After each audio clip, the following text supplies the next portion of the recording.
Convido os irmãos para que abram a preciosa palavra do Senhor no Salmo de número 73, Salmo de Asaf. Com efeito, Deus é bom para com Israel, para com os de coração limpo. Quanto a mim, porém, quase me resvalaram os pés, pouco faltou para que se desviassem os meus passos. Pois eu invejava os arrogantes, ao ver a prosperidade dos perversos. Para eles não há preocupações, o seu corpo é sadio e nédio. Não partilham das canseiras dos mortais, nem são afligidos como os outros homens. Daí a soberba que os cinge como um colar, e a violência que os envolve como manto. Os olhos saltam-lhes da gordura, do coração brotam-lhes fantasias. Motejam e falam maliciosamente, da opressão falam com altivez. Contra os céus desandam a boca, e a sua língua percorre a terra. Por isso o seu povo se volta para eles, e os tem por fonte de que bebe a largos sorvos. E diz: como sabe Deus? Acaso há conhecimento do Altíssimo? Eis que são os ímpios, e sempre tranquilos aumentam suas riquezas. Com efeito, inutilmente o conservei puro o coração e lavei as mãos na inocência, pois de contínuo sou afligido e cada manhã castigado. Se eu pensar em falar tais palavras, já aí teria traído a geração dos teus filhos.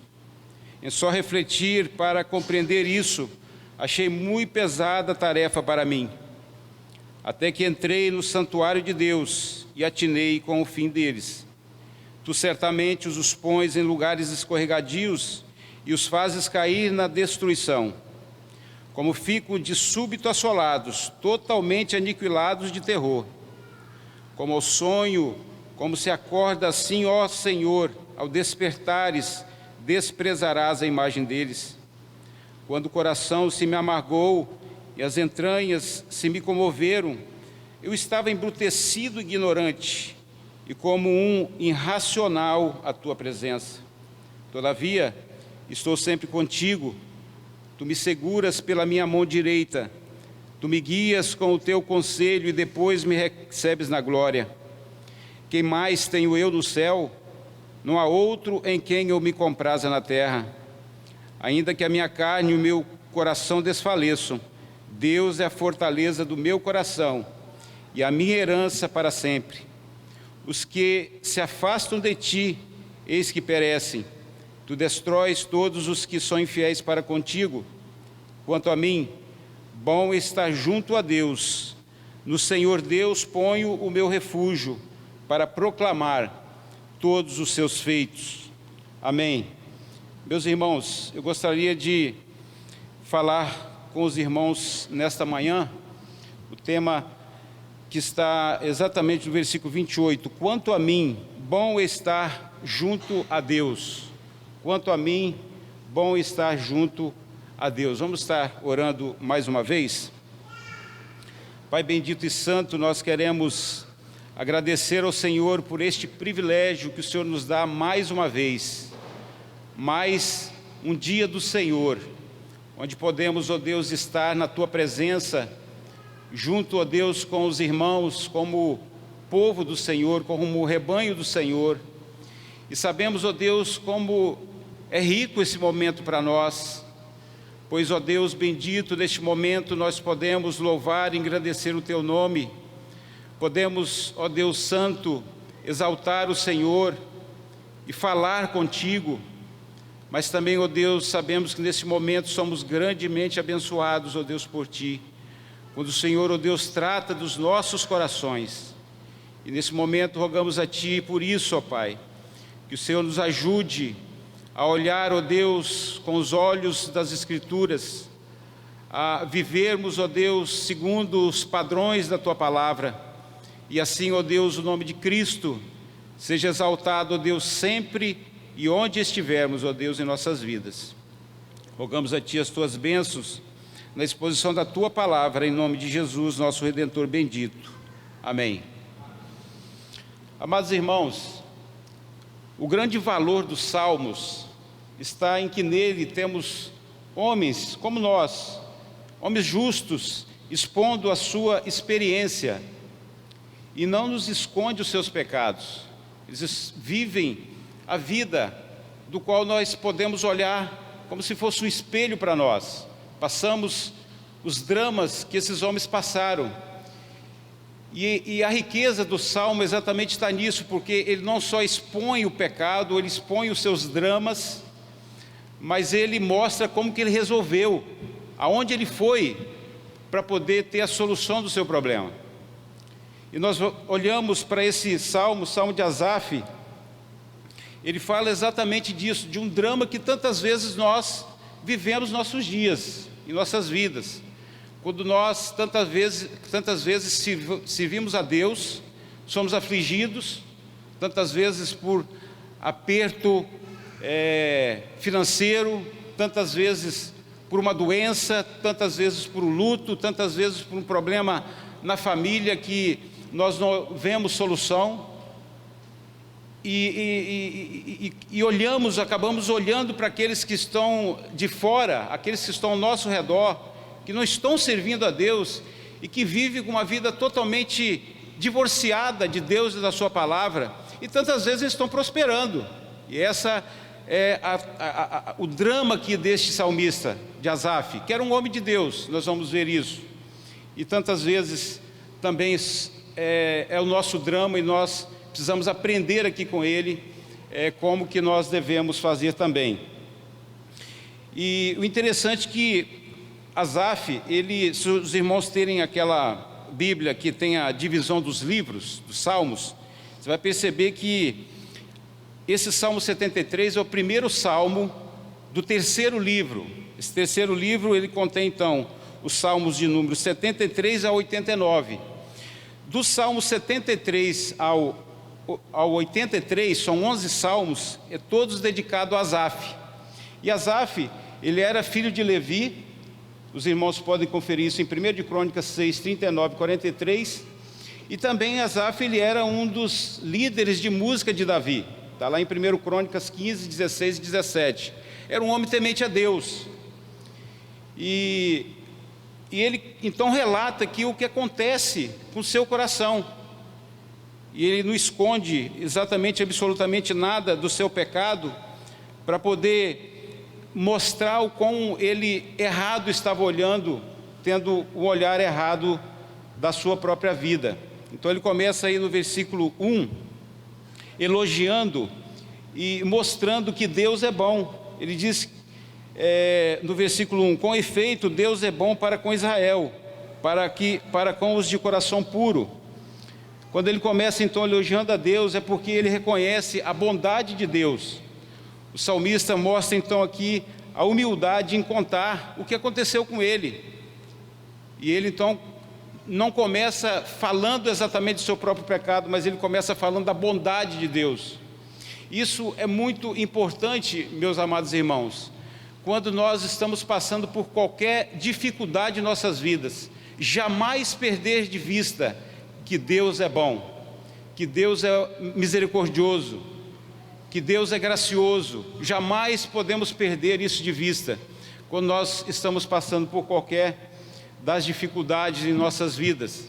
E nós podemos então perceber com grande riqueza nós temos, pois nós cremos em Cristo Jesus, aquele que foi à cruz do Calvário e levou sobre si os nossos pecados e nos deu a riqueza das insondáveis riquezas de Cristo, como diz Paulo lá no Novo Testamento. Nós podemos viver então essa riqueza de Cristo que nos é dada através da sua morte e ressurreição. Esse salmo, meus irmãos, ele é dividido em 5 divisões. Nós podemos perceber aí do versículos 1 ao 3, você vai ver a queixa do salmista. Depois do 4 ao 12, ele vai mostrar o caráter dos ímpios. Do 13 ao 20, ele vai mostrar a confissão que ele tem diante de Deus. E do 23 ao 28, a afirmação do salmista, uma conclusão que ele chega na sua vida depois dele meditar nisso tudo. Então nós vamos ver aí, no versículo de número 3, o problema do salmista. Ele diz assim: pois eu invejava os arrogantes ao ver a prosperidade dos perversos. Ele mostra aí a inveja dele com esses que estão ao seu redor. E ele vivia uma vida piedosa. Nós vimos aí que ele era de fato um homem de Deus, mas o problema dele era a prosperidade dos ímpios. Quando ele deixa de olhar para o Deus bendito e gracioso, e ele começa a olhar então ao seu redor, ele começa a olhar para os tesouros deste mundo. Então ele começa a perceber como que os ímpios viviam, e ele vai relatar aí como que esses ímpios viviam. Eles viviam na soberba, na cobiça, no orgulho, na presunção, no ódio, com amargura, com ciúmes. Isso tudo são obras da carne. A palavra de Deus nos relata isso no Novo Testamento. Tudo obras da carne, como que ele estava de fato invejando esse tipo de situação na vida daqueles que a riqueza deles era o dinheiro. Ou seja, aquele que a riqueza é somente o dinheiro, ele é um dos mais pobres dos homens. Nós sabemos disso. E ele então, ele começa a expor aí do versículo 4 ao 12, como que ele estava vendo esses ímpios. Ele diz aí no versículo 4 em diante: para eles não há preocupação, o seu corpo é sadio e nédio. Ele diz aí, eles não têm preocupação com absolutamente nada, eles nem doentes ficam, o seu corpo é sadio e nédio. No versículo 5, não partilham das canseiras dos mortais, nem são afligidos como os outros homens. Parece que eles vivem em outro mundo, em outro patamar, diferente do nosso. Eles não são afligidos, eles não vivem a canseira dos mortais. Daí a soberba que os cinge como um colar e a violência que os envolve como um manto. A soberba deles é como um colar, eles mostram, eles demonstram isso para todos aqueles que estão ao seu redor. É como um colar ao seu pescoço, a violência que os envolve como um manto. Essa é a visão que ele está tendo desses ímpios. Os olhos saltam-lhes da gordura, do coração brotam as fantasias, motejam e falam maliciosamente da opressão, falam com altivez. Contra os céus desandam a boca e a sua língua percorre a terra. Por isso o seu povo se volta para eles e os tem por fonte de que bebe a largos sorvos. Ou seja, a fonte deles é alargada, eles vivem abundantemente nessa sua riqueza, nessa sua soberba, nessa sua violência. E diz: como sabe Deus? Acaso há conhecimento do Altíssimo? Eis que são estes os ímpios e sempre tranquilos aumentam suas riquezas. Eles estão vivendo uma vida ímpia, eles estão vivendo uma vida de soberba, de violência. Eles nem estão aí para Deus, Deus não existe na vida deles. E eles viram ainda e diz: quem sabe Deus?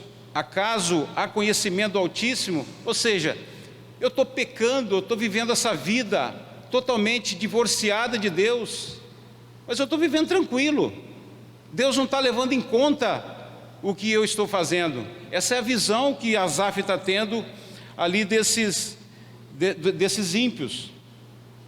Mas daí, quando ele chega no versículo 13, nós vamos ver algo terrível, meus irmãos, que acontece com Asaf, e terrível que pode acontecer conosco: a ingratidão para com Deus. A ingratidão para com Deus, quando ele diz assim: com efeito, inutilmente conservei puro o coração e lavei as mãos na inocência. Meus irmãos, isso é um pecado que nós podemos cometer quando nós estamos passando por dificuldades nas nossas vidas, seja ela em qualquer situação, em dizer: mas que vantagem que eu tenho em servir a Deus? Que vantagem que eu tenho em viver em santidade, em buscar a Deus na minha vida? Ele chega a esta conclusão terrível: com efeito, inutilmente conservei puro o coração e lavei as mãos na inocência. E nós podemos nos lembrar daquele fato, quando Deus tira o povo do Egito, quando eles começam a se lembrar da vida lá no Egito, quando eles dizem assim, lá em Números 11:5, lembramo-nos dos peixes que no Egito comíamos de graça, dos pepinos, dos melões, dos alhos silvestres, das cebolas e dos alhos. Meus irmãos, a Bíblia nos mostra que nós somos transportados do império das trevas para o reino do Filho do seu amor. E tantas vezes nós estamos vivendo no reino do Filho do seu amor, que é Cristo Jesus, aquele que é dono de todo ouro e de toda prata, como nós acabamos de ouvir nesta manhã. E nós começamos a nos lembrar daquela vida passada, daquele império das trevas que nós vivemos. Isso é um pecado terrível diante do Senhor, de ingratidão ao nosso Deus. Nós não podemos, de fato, vivermos assim. Mas no versículo 14, nós vamos ver o seguinte, que o salmista também, ele não reconhece a graça de Deus na sua vida, quando ele diz assim: pois eu de contínuo sou afligido, e cada manhã castigado. Nós vemos aí que, basicamente, o Asaf está com dois problemas para resolver.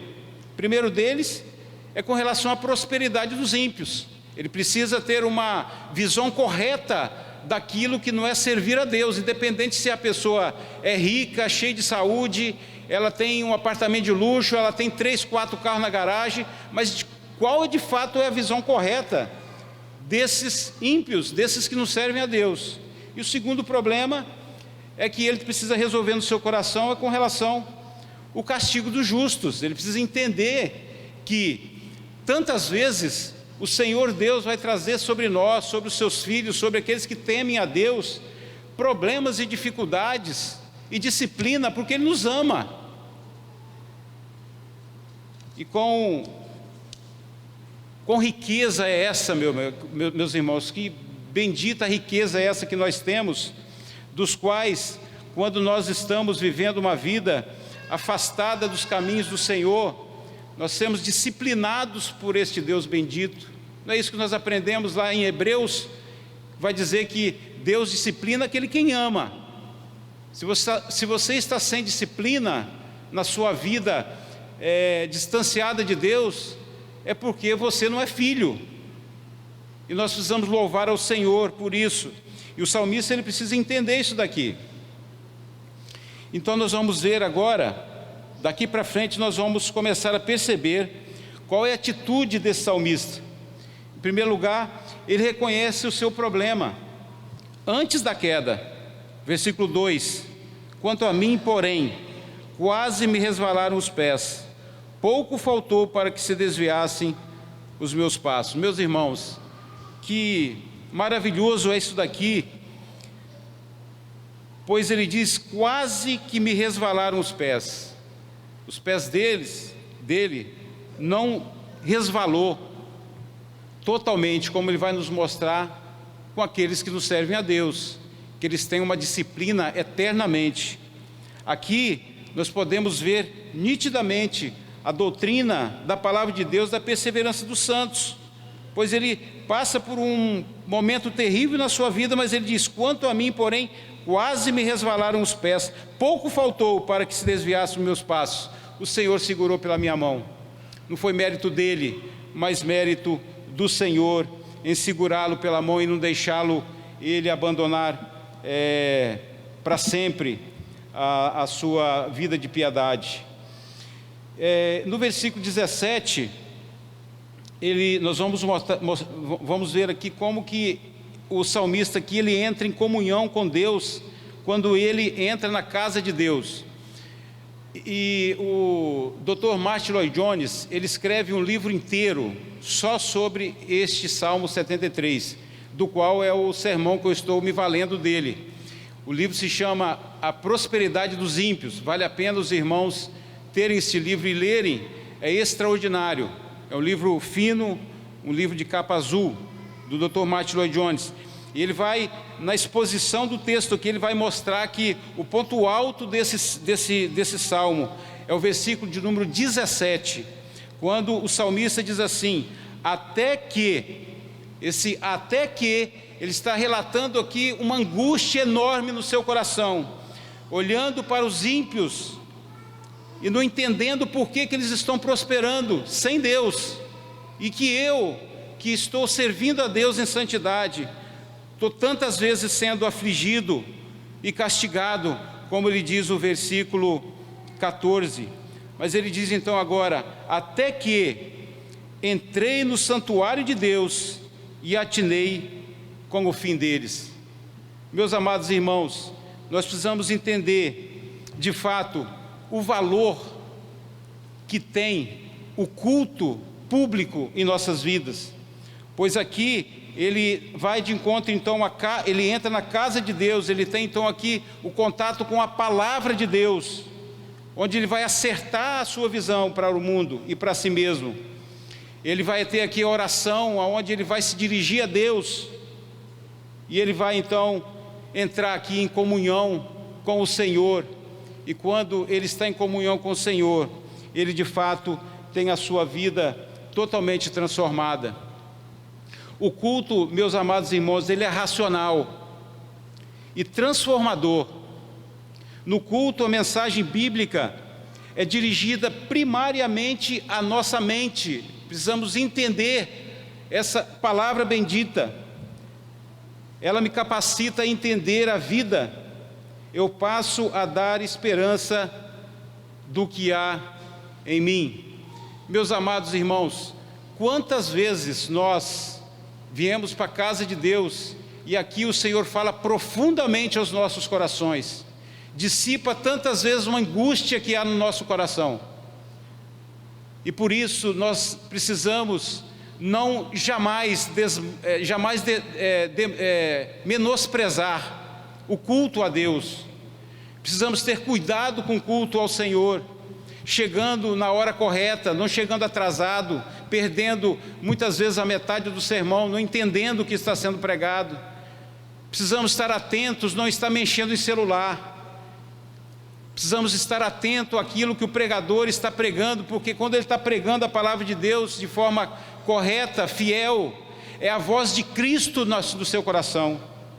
Então nós precisamos entender, precisamos ter cuidado, como ele teve aqui, quando ele entra então no santuário de Deus, e ele então diz: eu atinei com o fim deles. Eu não estava conseguindo enxergar isso, agora eu estou enxergando. Como que eles estão de fato vivendo com o pé em cima do inferno, em cima do inferno. Nós podemos ver também este exemplo na vida dos discípulos no caminho de Emaús, quando eles estão ali andando ao lado de Cristo. Então de fato o Senhor Jesus vai e mostra para eles a palavra de Deus, o que todo o Velho Testamento falava sobre Cristo. E eles então entram na casa, e ali no partir do pão a Bíblia diz que os seus olhos são abertos, e eles então compreendem a grandeza de Cristo, a soberania de Deus e o seu próprio pecado. E nós vamos ver aí, meus irmãos, que agora o salmista ele tem a visão acertada da vida. Você vai ver no versículo 18 a 20, que ele diz assim: tu certamente os pões em lugares escorregadios e os fazes cair na destruição, como ficam de súbito assolados, totalmente aniquilados de terror, como ao sonho quando se acorda, assim, ó Senhor, ao despertares desprezarás a imagem deles. Versículo 27, os que se afastam de ti, eis que perecem, tu destróis todos os que são infiéis para contigo. Ele tem a visão agora acertada daquilo que de fato é riqueza na sua vida. Riqueza, meus amados irmãos, é você, quando estiver passando por uma angústia, você buscar a presença de Cristo e ser aliviado. Isso é riqueza. É você conhecer o que Cristo fez de fato na cruz do Calvário por você, não só aqui, mas por toda a eternidade. aquele que não conhece a Deus, aquele que serve às riquezas, na hora da angústia, ele vai para onde? Para onde que ele vai? Eu digo para os irmãos que cada vez mais vai se afundar na sua vida aquele que não conhece a Deus, aquele que não conhece a Cristo. Na hora da sua angústia, ele vai se afundar cada vez mais na sua angústia e buscar alívio na bebida, em mulheres, em sexo, em várias situações na sua vida ele vai buscar isso daí. Nós lembramos agora também daquele sermão do pregador do século 17 e 18, Jonas Edwards, que fala sobre esse famoso sermão Pecadores nas mãos de Deus irado, quando ele mostra de fato exatamente a questão de que o ímpio ele está vivendo no local escorregadio, que ele está prestes a escorregar para dentro do inferno, e isso eternamente. Mas o salmista aqui ele corrige também o seu pensamento com relação ao caráter de Deus. Ele reconhece o controle de Deus sobre tudo, ele reconhece a soberania de Deus, que Deus está no controle de todas as coisas, que diferente daquilo que o ímpio pensa que ele está fazendo, pecando diante de Deus, e que Deus nem está aí para ele, absolutamente isso é o contrário. Deus sabe de todos os atos, de todos os homens, e todos de fato darão conta de sua vida, como diz a palavra de Deus. Mas nós podemos ver mais aí, meus irmãos, o reconhecimento do pecado na sua própria vida, o reconhecimento do pecado na sua própria vida, quando ele diz aí no versículo 21 e 22, quando o coração se me amargou e as entranhas se me incomoveram, eu estava embrutecido e ignorante, era como um irracional a tua presença. Meus irmãos, qualquer um de nós que vamos analisar qualquer situação na vida, divorciada da Escritura, divorciada daquilo que Cristo fez na cruz por nós, nós vamos estar pensando como um animal, como um irracional. E o salmista ele não esconde isso. Quando o coração se me amargou, quando eu estava com angústia terrível e as entranhas se me comoveram, eu estava embrutecido e ignorante, era como um irracional a sua presença. Nós podemos ver isso na vida do filho pródigo, quando ele ali pega os seus bens e vende tudo e não fica com nada, e ele então começa a desejar comer a comida dos porcos, e ele se volta então e diz: eu vou voltar para o meu pai e dizer que eu pequei contra os céus, ou contra Deus, e contra o meu pai, e por isso me arrependo. Então ele aí estava vivendo como um animal, desejando ali a comida dos porcos. E eu não posso, meus amados irmãos, de não citar para os irmãos 2 Coríntios 7, 9 e 10, quando diz assim Paulo: agora me alegro não porque fostes contristados, mas porque fostes contristados para o arrependimento, pois fostes contristados segundo Deus, para que de nossa parte nenhum dano sofresseis, porque a tristeza segundo Deus produz arrependimento para a salvação, que a ninguém traz pesar, mas a tristeza do mundo produz morte. Meus amados irmãos, é aquilo que exatamente nós já falamos aqui. A disciplina de Deus na vida daquele que teme a Deus é bênção de Deus para a sua vida, é bênção de Deus, pois Ele está nos transformando à imagem do seu Filho perfeito, Cristo Jesus. E é só no santuário só no santuário ele só foi corrigido, conforme no versículo 17, acerca dos ímpios, acerca de Deus e acerca de si mesmo, até que entrei no santuário de Deus e atinei com o fim deles. E ele depois então vai falar como irracional ele estava vivendo, né? E ele mostra aí a soberania de Deus sobre todas essas coisas. Então ele tem ali a sua visão corrigida, né, acerca dos ímpios, acerca de Deus e acerca de si mesmo. Devemos, meus amados irmãos, sempre nos examinar a nós mesmos, como diz Paulo em 2 Coríntios 13:5, quando ele diz assim: examinai-vos a vós mesmos, se realmente estáis na fé.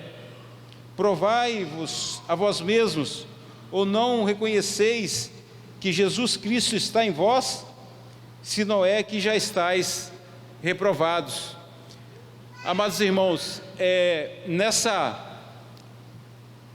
nessas tantas dificuldades que nós passamos em nossas vidas, isso traz para nós um momento de reflexão, de fato, se Deus está nos tratando ou não, né? Por isso que Paulo diz aqui: examinai-vos a vós mesmos, se realmente estáis na fé. E nós podemos ver que a vida cristã,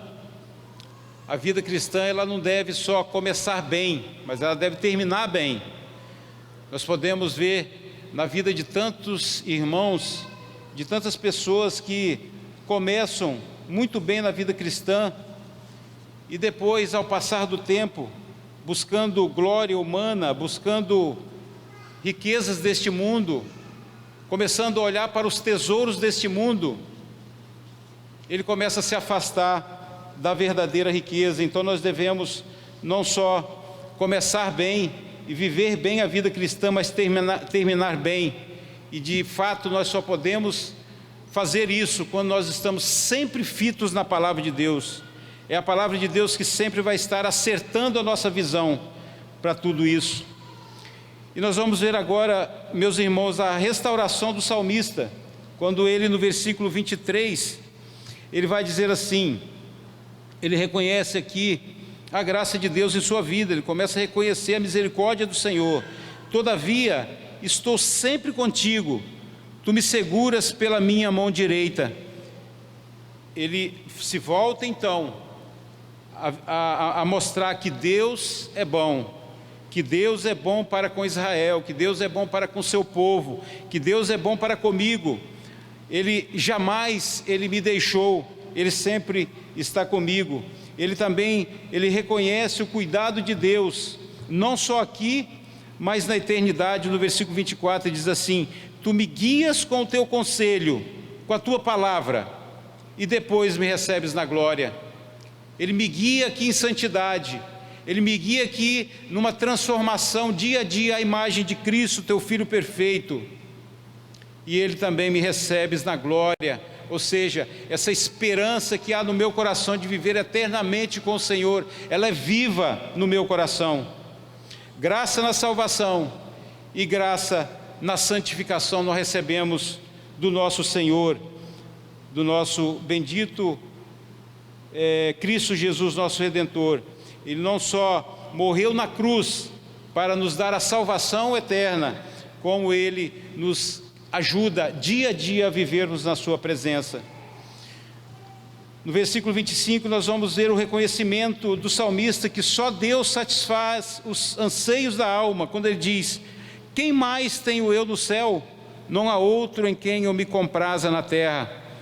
Não há outra riqueza para mim, não há outra coisa que me satisfaça os anseios da minha alma, o meu coração, os dramas da minha vida. De fato, só em Cristo Jesus é que eu posso viver e ter essa satisfação. No versículo 26, nós vamos ver o reconhecimento que a verdadeira prosperidade é ter Deus como Senhor, quando Ele diz: ainda que a minha carne e o meu coração desfaleçam, Deus é a fortaleza do meu coração e a minha herança para sempre. A minha herança, meus irmãos, a nossa herança, ela não está aqui neste mundo. Você jamais viu um defunto estar ali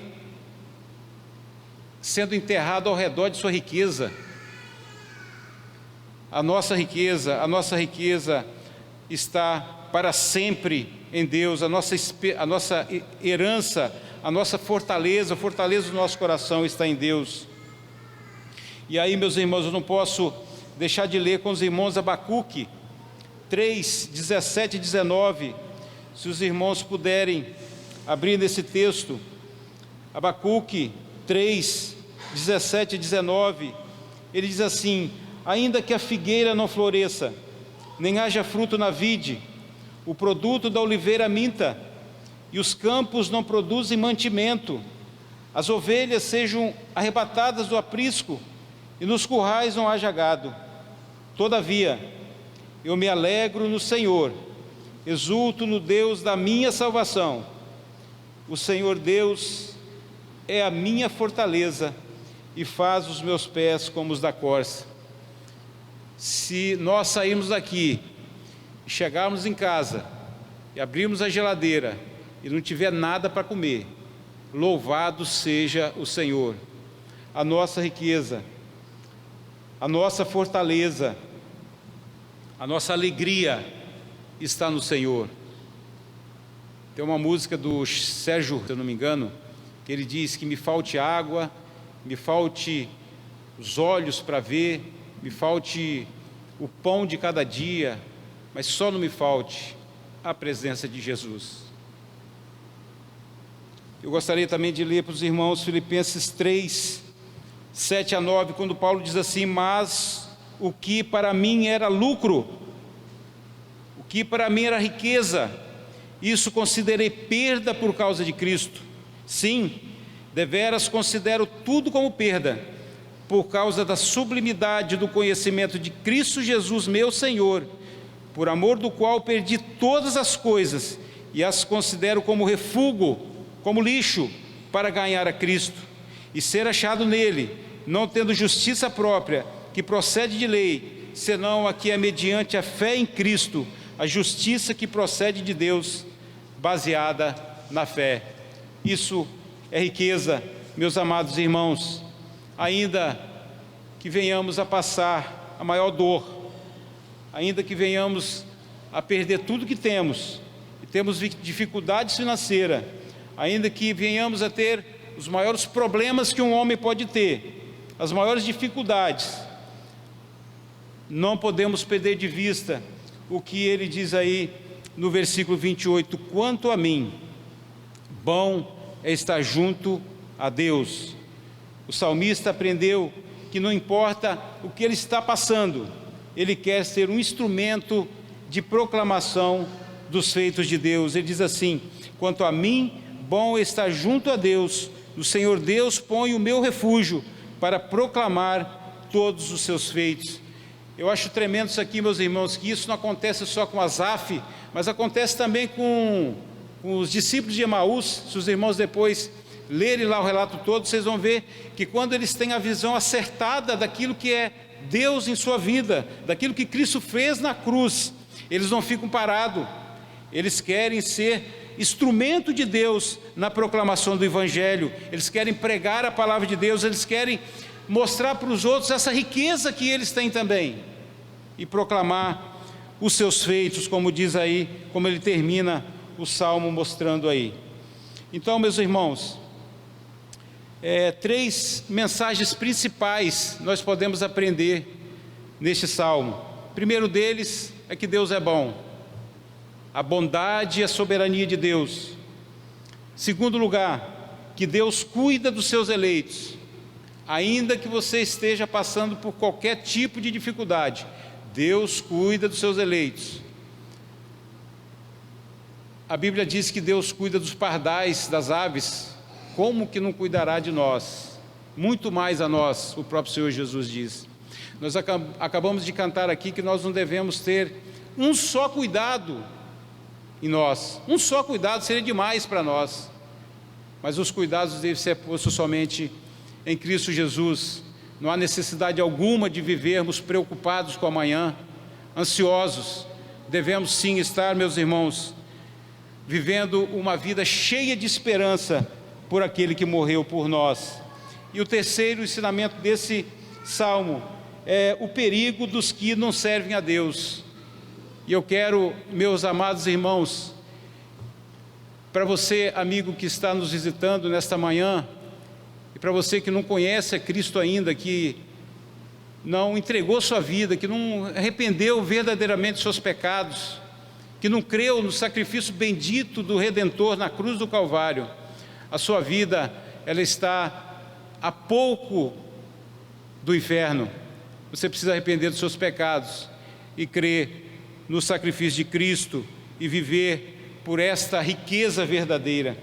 E eu quero terminar, meus amados irmãos, citando uma frase de John Newton, que viveu de 1725 a 1807. Ele diz o seguinte: transitório é o tesouro deste mundo, toda a sua soberba, pompa e ostentação. Ele diz mais: alegrias sólidas e tesouro perene, ninguém conhece senão os filhos de Deus. Eu vou repetir: transitório é o tesouro deste mundo, toda a sua soberba, pompa e ostentação.